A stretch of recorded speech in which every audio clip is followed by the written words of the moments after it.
Get started now. My name is Kristen. I'm with PRI, and I'm just going to be kind of moderating this whole thing. But I'm going to let all of them introduce themselves and briefly talk about their track a little bit. So, who wants to go first? Well, good morning, everybody. My name is Scott New. Our family owns and operates Firebird Raceway up outside Boise. As I originally talked about, it's the original Firebird Raceway. Given the fact Charlie Allen for a lot of years, 30 years in fact, had the Firebird in Phoenix, which always ended up being semi-complicated, although I told him a few times that I would just start taking the ticket orders as people called in for tickets in February for the national event. He didn't do that, but it sounded like a good idea. So our family started in 1968. 50 years of drag racing. My dad started out as a hot rodder in the 50s, and in the late 60s ended up starting our racetrack. I have two brothers. It's a real family affair, which is pretty cool to be able to get the four of us together up here on stage for all of you to come take in a few thoughts that we have and can share today. Appreciate everybody getting up bright and early this morning. Sporty? Sporty Bandimere, actually John Bandimere III. I'm third generation. My grandfather started the business. It actually was started, it was called the Safety Proving Grounds of America when he first started it.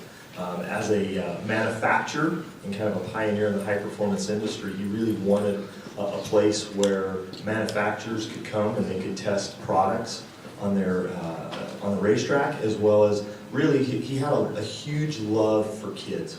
And he wanted a place where kids could come, they could learn automotive skills, work on their cars, and then have a place to be able to play with them and be able to do it in a safe environment. So 2018 will actually be our 60th anniversary. So we're really excited about that.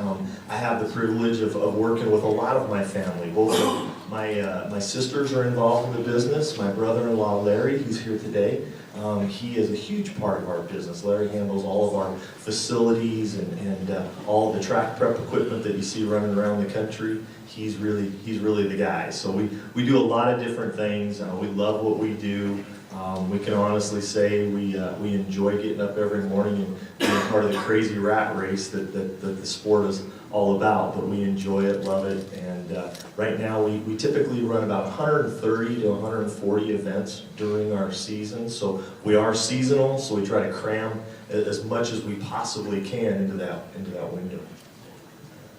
My name is Bill Boehner Jr. I'm William A. Bader III, so Sporty and I are both the thirds, but I go by Bill Bader Jr. It rolls off the tongue a little easier. Summit Motorsports Park actually came from very modest beginnings. The track was built in 1963, had its ups and downs. The track was closed. My father purchased it in the spring of 1974. Having never attended a drag race, having no understanding of drag racing. He was a circle track guy, and I can tell you, one of the things that I think it's important that we emphasize in this room is that we all came from very modest beginnings. None of us are sitting in major markets for sure. And so my father was an iron worker who had tried and had his hand in a multitude of things, tried drag racing, and it's something that stuck. And he worked very hard as an iron worker. He had a work ethic.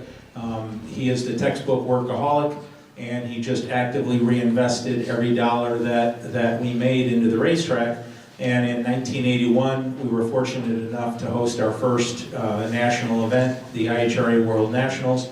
And we were an IHRA facility until 2007 when we made the leap to NHRA. Like the News and certainly like the Bandimeres, we are a family-owned and operated facility. My father and I are partners, and my wife is involved in the business. My oldest son, Evan, who will be arriving here shortly, he's on Evan time. He is involved in the business. My sister's involved in the business. My mom works at the racetrack. I think one of the things you realize when you're a family-owned racetrack more siblings is better. Because you can commandeer more people, spouses and their children and your extended family. And up until recently, they've all worked for free. But apparently, there's a shift in our culture that they feel obligated to get paid. So, in any case, I am, and I'll speak for the four of us, I'm blown away, flattered by the amount of people in this room. That's extraordinary. And so I think, I guess my closing message is, whether you're a weekly bracket program, whether you're a national event facility, our problems are not dissimilar. Our challenges are not dissimilar. Our financial concerns are not dissimilar. I've sat behind the desk on a Thursday with payroll due on Friday and no money to cover it. So we're all in the same boat. None of us have any corporate partners that we have to deal with. We're all decision makers. And hopefully this is a component that will really grow in the years to come. I knew I should have gone first. I have nothing to compare to the, the panel up here. No, I thank you again for being here. I was worried about myself getting here by 8 a.m. But my name is Blake Bowser, and I'm from Bakersfield, California. My dad and I operate Auto Club Famoso Raceway. The track's been open since 1954. What put the track on the map is the March meet, which started in 1959 and happens every year now. So same challenges face us. It's just my dad and I. We're the corporate meetings. We have lunch together and we decide we're equal partners in the corporation and we decide what to do over a meal or whatever. So it's not a very complex operation, but it's a lot of fun, a lot of challenges, and we're here to have a good time with you. Thank you. And I'm going to talk to you about how to get that 1%. That 1% is a real difference maker. Okay, so before we get started, I just want to let you know it's a very casual, open conversation. So if we're on a topic, anyone has a question or something that they want to talk about, just kind of maybe raise your hand, get my attention, and I'll come out there and give you the mic, and we can go from there. So we're going to start with like promotion, marketing. So as you talked about, that there's no real big difference between the national corporate tracks and the weekly tracks. Let's talk about that at first. I mean, can you compare the two in regards to marketing strategies? or not compare them, but is there a difference? What kind of ideas do you guys have? I'll kind of start off. We all have the same problems. I mean, we're trying to put butts in seats. We're trying to attract new people to our sport. One of the things that we're really finding is that there's two sides of what we do. There's competition and there's entertainment. And we have to learn how we marriage those together and how we do it appropriately. So obviously there are things that we do that are very participant driven and things that are very spectator driven. And we have to learn how we grow both of those elements side by side. I'll share with you just a really quick story, and I've been sharing it because it's really probably been one of the most successful things that we did all year long. In 2016, we really started looking at saying how can we market more multicultural, okay? And in Denver, the first thing that came to my mind is that the Hispanic communities are really strong and they're growing, and they really love their automobile and they love their family, okay? So if all of you are like us, you run a bracket race, here comes the truck, here comes the trailer, and it's one guy. It's typically not the whole family. And all of a sudden, I'm watching our we call it our Wednesday night Take It to the Track program, which is sponsored by the Colorado State Patrol. And I'm watching it, and I'm watching the multicultural communities really starting to grow there. And guess what? It's not just a car with a driver. It's a car, a driver, and 4 or 5 of his family members. So it finally dawned on me, we really need to pay attention to this. We really need to start working with it. Well, as I started talking to some of the sponsors and some of the people that we deal with, I started to realize I was thinking really narrow-minded. One of the first places we went to is John went with me to Coors, who's in our backyard, one of our sponsors, and they said, you know what, the biggest market for us right now is the Korean market. And they opened up their book and they showed me literally page after page after page of Korean-owned liquor stores. Well, the problem is, I don't know how to communicate with them. I don't speak Korean, I don't know their culture, I don't know anything about it. So we started to depend on them and their people who were the liaisons to those liquor store operators. And we got involved with their Christmas party, we got involved with their golf tournament, we got involved with different things. We started posting coupons and posters and promotional items in their liquor stores that were in Korean and things like that. Right on the heels of that, my brother-in-law Larry got a phone call from a guy, came in for a meeting, and to make a long story really short, they had an event called Truck Invasion, and Truck Invasion was a truck show. It was predominantly for in the Hispanic communities, and when they came, we're asking questions, and I'm going, what a disaster. I mean, these guys really don't have a clue what they're doing. It's kind of like, hey, it's a Sunday, let's go out, show our trucks, do some burnouts, and we're going to have a good time. And I thought, man, I don't even want to touch that. I mean, that's the last thing I need is that headache. Well, the more I got to thinking about it, I'm thinking, you know what? I need to figure out a way to work with them in some way, shape, or form. So we kind of came back to them and said, hey, we'll work with you, we'll partner with you. Let us be more the event coordination, because that's what we do. We understand that. We understand running races. And you guys go promote it. Because again, we don't know their culture very well. We don't speak the language very well. There's a lot of things that we miss that connection. So we did it, and this will blow you away, okay?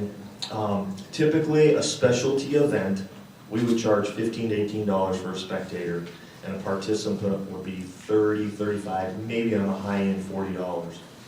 They came in, they wanted to charge $100 for a participant and $30 for a spectator. And what that consisted of is grudge runs, no classes, no eliminations, just grudge runs, a burnout contest, truck show, which had about 30 awards, and live bands that would play throughout the day. The week of the event, he came back to me and he goes, hey, we're bumping the prices up. He goes, from now through the event, we're going 35 and 110. And I kind of went to Larry and go, we might be here by ourselves. I mean, who's going to pay that kind of money? When the event came, they had 7,800 paid spectators. Calculate that real quick. Okay, I needed to renegotiate the rental, obviously. Almost 1,200 participants, 98% Hispanic. It gave us the opportunity to touch a market we would have never been able to touch. So as much as I'd like to say, wow, pat me on the back, we did a great job, it really wasn't us. But we were at least smart enough to realize that's where our growth is going to come from, is getting outside the box, getting outside of what we typically do and who we typically market to, and saying, you know what, you've got connections, you've got things that we can't do. We need your help, and being able to utilize them that way. You'll laugh at this, I gotta share this too. At 3:30 it rained. It rained so hard, it was like a flood, okay? And what typically happens at our facilities, as soon as it rains, what does everybody want? What's the rain out? What do I get a credit voucher? You know, I mean, they go on and on and on, right? It rains, puts an end to everything except for the fact that we could still have the bands playing. I had one person come and ask for a refund. And it was a white guy. It was amazing. It was amazing. So again, there's lots of ways that we can talk. One other thing I do want to share, and I share it because of the news. We do a club program, and we really try to get the clubs involved and get the clubs active, and all of us have clubs in our marketplace. And it's not so much that we're trying to make them racers, but clubs need something different to do.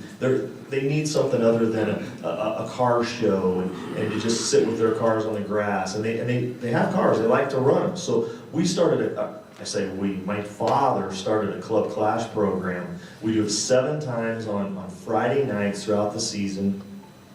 2 classes, Hot Rod and Top Street, It's broken down by ET. We do 1050 to 1399 and then 14 seconds and slower.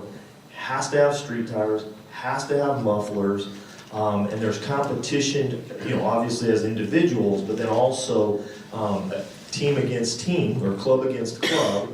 And because some clubs are really big and some are really small, we also do a 5-man to where at each event they can designate just 5 club members to compete in a 5-man team competition. And we do pizza parties for them, we do all kinds of fun. Most successful thing that we probably do all year long as far as grassroots, bringing new people, just having fun. You give out a bunch of trophies, no payout. I mean, it's not about payout. It's all about just trophies and having fun. And I share that only because the new family, they took that program. They don't do it identically the same, but they tweaked it just a little bit to work in their area.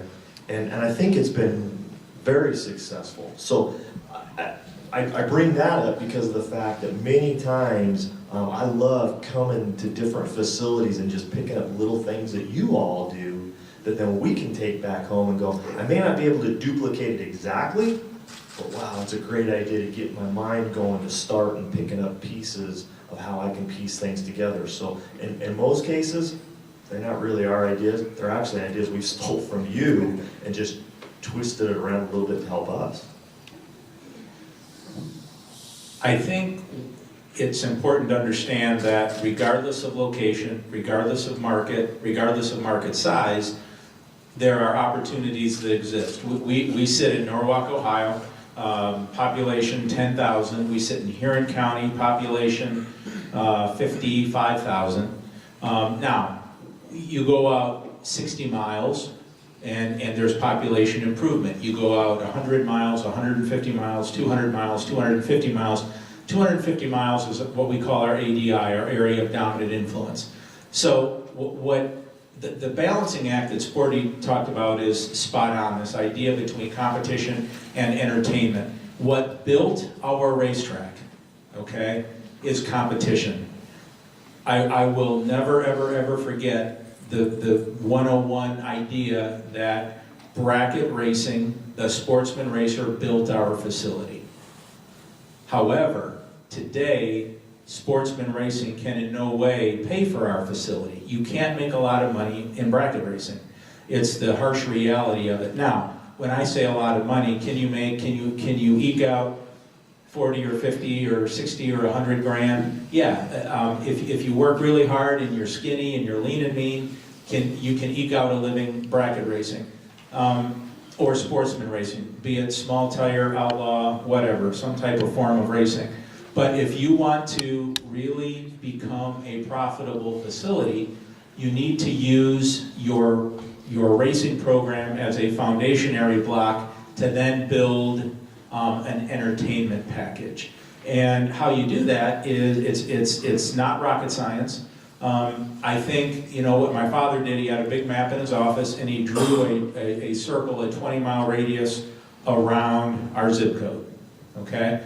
And he worked on creating and developing the brand and creating brand awareness within that 20-mile ring. Then he went to 30 miles. Then he went to 60 miles. And as you work from the inside out, you don't necessarily go right into a major market and spend money in Cleveland or Toledo or Columbus or Pittsburgh or Buffalo or Detroit. Those are incredibly expensive markets to do business in. So you fringe, you attack on the fringe, okay? So you work within your small communities as you work your way out to 20 miles, to 30 miles, to 40 miles, to 60 miles. So by the time you get to those larger population markets, there are some people that have heard of you, okay? And I think how many of you do not do any type of show, entertainment show at your facility? So every one of you is doing an entertainment show of some kind. And that's fantastic, because there's an opportunity to remember every time you sell a spectator ticket, you're able to realize nearly 100 cents on the dollar. every time we sell a tech card, we're paying a percentage of that tech card back in some form.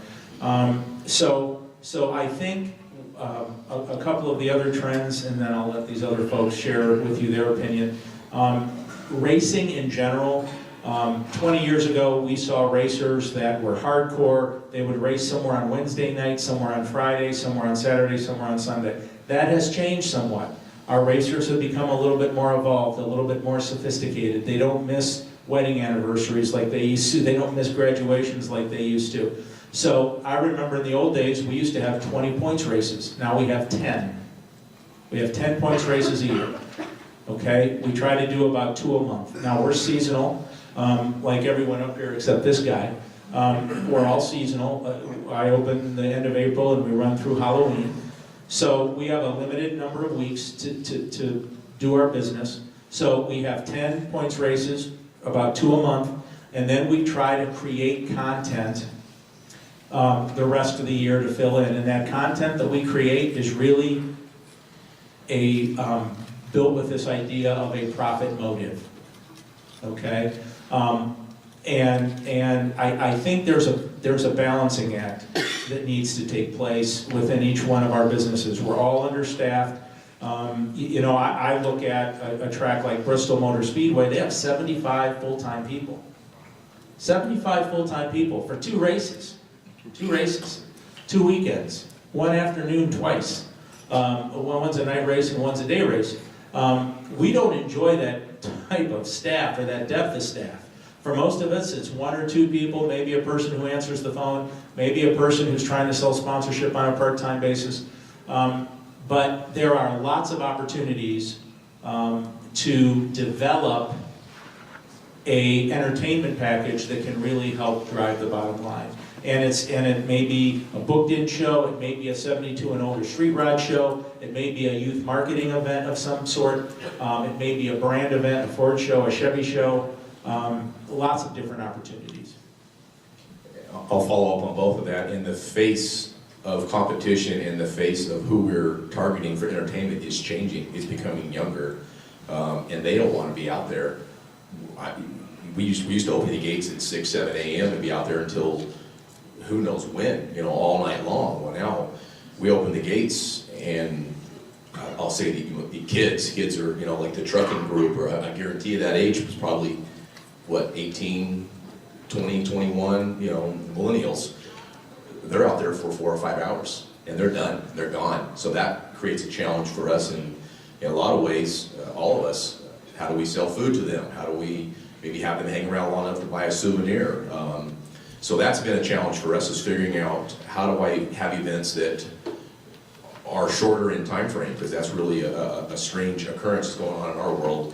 And trusting the promoter that's doing this event, that's been hard for us too, is they know how to get a hold of these groups, the channels. They're using social media. They're not advertising on radio or print or TV. They're in the underground, I call it, and they just communicate with them. Import Face-Off is a good example. I don't know if you guys know the series. Runs, he probably does 40-some events across the country. I never hear a thing about it until the day of the event, and here they come. They just come from all over the place, and I'm heading out to the track at 5 in the morning, and they're congregating in jack-in-the-boxes and shopping centers in big groups and cruising out to the track. And I don't know who they are, where they come from, but it's amazing how Cliff, I'm talking about, gets in touch with them. So trusting an outside promoter has been a huge step for us. It's hard to do because you're used to doing everything yourself. You want to be, you know, all inclusive, but you can't. You have to trust that outside promoter that knows their market or their demographic they're targeting. Well, I'll probably step back a little here on the basics side of things. Firebird had 2 lives. Basically, the first 25 years was, our track was considered, not unlike the days of Seattle and Portland and Puyallup up in Orange County and all those different tracks, as the party capital of the world. I mean, we had some of the biggest parties. I mean, Alice Cooper was there in '73 with his Schools Out tour, and the Fox Hunts and our early night fires, the Igniters. All these different events that we produced had one common key element. Our facility was wide open to bring all the beer in you wanted, so kegs came in, fifths of liquor, which in turn produced a real negative that, from my perspective, growing up in the footsteps of my father, there was times when I wanted to quit. Some of the fights we had at this facility was just unbelievable, WWE style, I swear. Some guy would run out of beer, so he floats over to the next guy's parking spot, because our facility had this hill everybody parked on, and when somebody's keg went dry in the back of one truck, they migrated over somewhere else, and they weren't invited, and therein started the fights, and there was some epic, some things I would prefer to just forget, but we all survived through it. We had to do what we had to do to put beans on the table to try and get through the winter, because we started with, not unlike some of these guys, and a lot of you in this room, from very humble beginnings. We didn't have a pot to pee in. It was my father, basically, and all of us boys, I swear the first 20 years, we worked for free, picking up trash, cutting weeds, picking up rocks, all the things that couldn't afford to pay anybody, so all three of us boys and every neighbor we could recruit would go out to the track to clean it. So, as we fast forward 25 years, we got into the Hot Wheels business, made limited edition cars in the early 90s. And of all things, they had a Hot Wheels convention, I think it was in Toledo. My dad and my brother John went to Toledo, and on a Sunday morning, I told Dad, I said, about a week before they left, I said, you're there, I'm sure you're going to be Hot Wheeled out, trying to buy these collectibles and red lines and all this. He migrated to Norwalk, Ohio. Drove through the gates, it was a rainy day, they weren't even running cars yet, and Bill's dad got a radio communication. They were with IHRA, we were with NHRA, and somehow, some way, Bill Sr. had heard of Bill New and Firebird Raceway. They actually comped him in the gates, they came in, and therein started a relationship. The point I want to kind of pass along to all of you, and I have often said, going to Norwalk is the equivalent, and I have a degree of education, but if I would have been brought up in a pretty wealthy family, probably would have gone to Harvard or MIT or Stanford, like a lot of doctors and attorney kids. But essentially, Norwalk, Ohio, in my mind, is like going to Baehner University. They have a variety of things that just going to their facility that you can pick up on. And it's really the basics, and that's when we changed midway through the 80s. We put fencing all around our facility. We made half of those that attend the track quit coming because we didn't allow them to bring their beer anymore. Boy, were they pissed. Then they showed us because they didn't come to the track, and we thought, man, we're going to survive this deal. But thankfully, by the time we got to the early 90s, we met the Baehner family. And there's just a whole philosophical difference between being the party capital of the world and having your life invested into a family-run facility. That's why it's pretty cool to be here today, and all of you being here as well, to share a few stories, because I think that's the intrinsic thing that rides through what all of us do, and I'm sure many of you as well.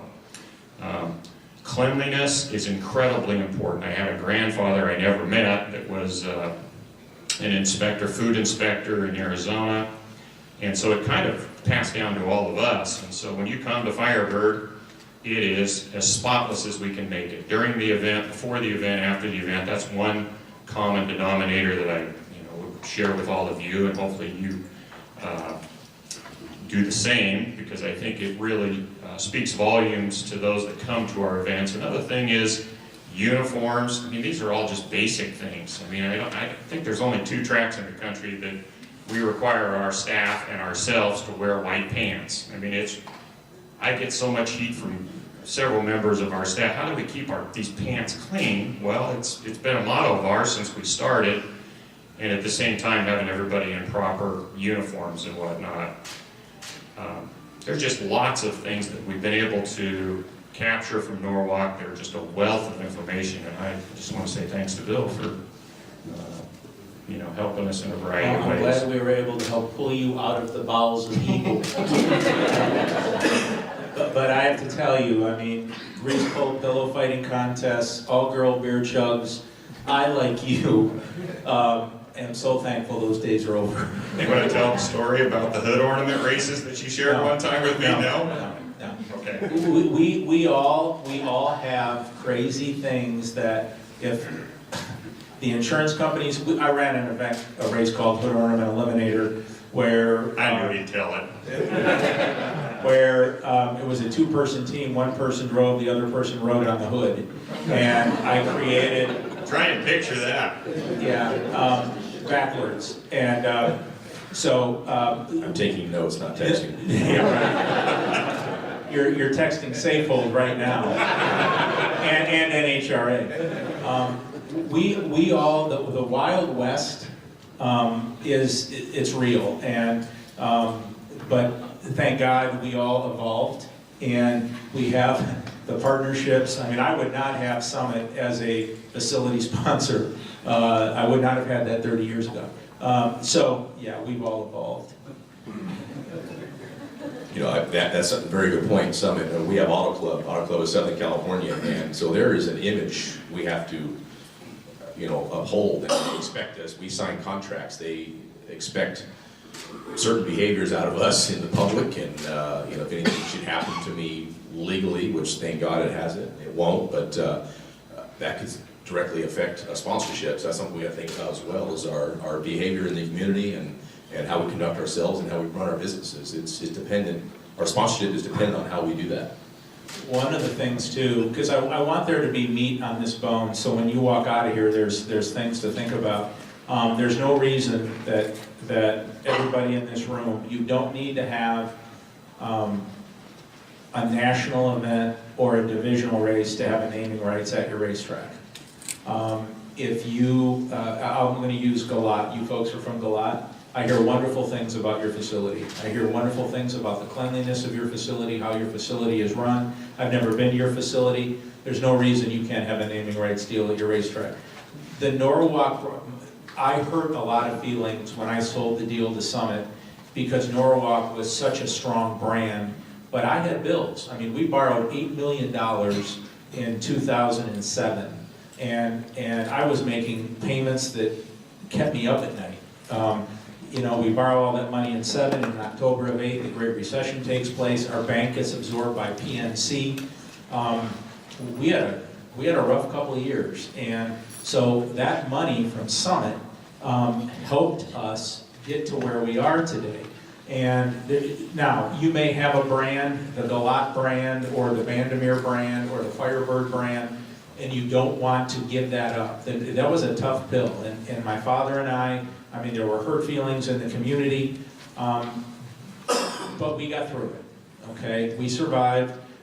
We signed a 10-year deal. We just did a 10-year extension with Summit, and it lends a lot. Not only does it put cash in the bank, but it also lends a depth of marketing. It lends everybody in the catalog as a potential sponsor. And not that it's easy, it's not any easier than it is for you, but the point is, there's a connection. So, naming rights, and I'll tell you what, I would be happy to, if anybody in this room wants to see sample contracts, if anybody in this room wants to see what that might look like, or what, I would be happy to share that. I would be more than happy to share that with anybody, because I know, well, I don't have anybody to sell sponsorship. Okay, well, in 1974, we didn't either. You know, the prototypical one-man band, or the husband and the wife runs concessions and hangs up a few shirts in there and runs ticketing, and dad is the facility guy and the competition guy. That's where we came from, in little old Norwalk, Ohio, and in 1974, our facility was a dump. It was. I mean, go online. I'll show you pictures.